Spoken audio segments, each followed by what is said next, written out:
Hello guys, ये देखिए Aditya Ranjan sir की फार्मूला बुक ब्रह्मास्त्र। ये 3rd एडिशन है। देखिए हिंदी माध्यम। इसमें concept class notes, short trick, solved examples, calculation trick useful for exams मतलब एसएससी, रेलवे, सीटी, defence, banking, all government exams. और ये देखिए आदित्य रंजन की लगी फोटो।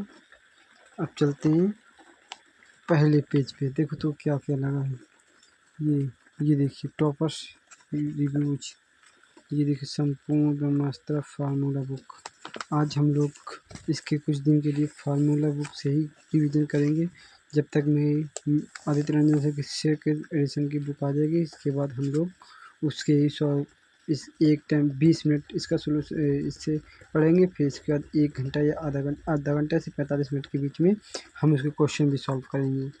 जब तक बुक नहीं आती तब तक हम लोग इसी को रिवीजन करते हैं, पढ़ते हैं। चलो देखते हैं पहले ज्यामिति। बढ़िया जा अच्छा है। ये भी देखते हैं। अध्याय 1 ज्यामिति। देखिए ज्यामिति इसके ज्यामिति के 5 भाग होते हैं। देखिए पहले रेखाएं और कोण, फिर त्रिभुज, नंबर 3 चतुर्भुज, नंबर 4 बहुभुज, नंबर 5 वृत्त।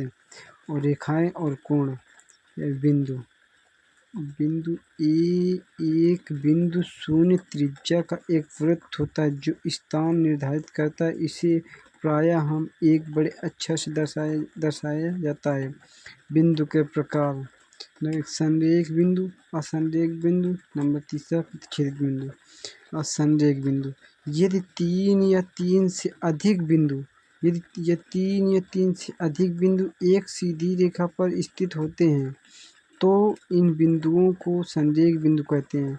उदाहरणता के लिए ए, बी और सी। देखिए संरेख बिंदु, ये ए बी, ये ए है, ये बी है, ये सी है।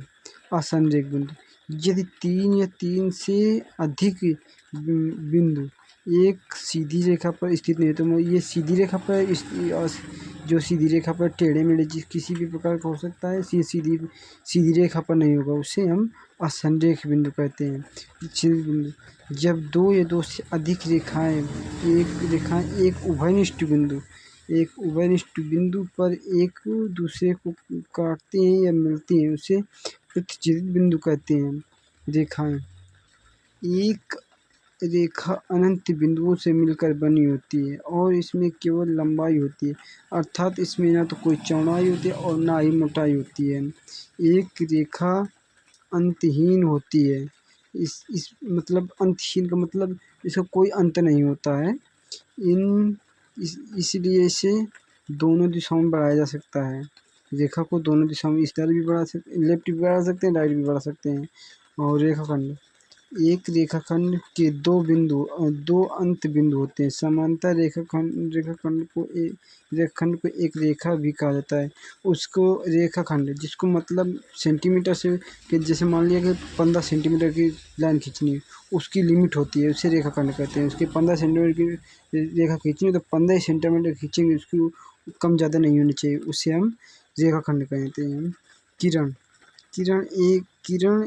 एक किरण किसी दिए गए बिंदु से एक ही दिशा में अनिश्चित रूप से बढ़ती है, उसे किरण कहते हैं। मतलब एक बिंदु जैसे हमने मान लिया ये ए है और ये मान लिया ये है एग्जाम्पल इसका, तो ये दिया है, लेकिन मैं आप लोगों को यहाँ से बता रहा हूँ। ये मान लिया और ये ए मान लिया, इसको निश्चित बिंदु मान के और दूसरी को अनिश्चित बिंदु तो कहीं तक भी बढ़ाया जा सकता है। और देखते हैं अब इसमें इंडेक्स में सर ने तो काफ़ी ठीक ठाक उदाहरण दिया है, अच्छा है। ये देखिए नाम रेखन किरण, ये जो मैंने ऊपर आप लोगों को बताया वही उसी को उन्होंने एक शॉर्ट वीडियो में बताया है। देखिए ये जिस प्रकार उसने पहले तो उन्होंने लॉन्ग टाइम बताया, फिर इसके बाद आप लोगों के लिए शॉर्ट में भी बताया। देखिए पहले क्या बताया उन्होंने, पढ़ते हैं उसे। नाम रेखाखंड और किरण प्रतीक। देखो बताया न था कि उसमें बताया था ना कि रेखा में किसी दोनों रेखाओं को अनंत तक बढ़ाया जा सकता है और रेखाखंड को एक निश्चित रेखाखंड होता है।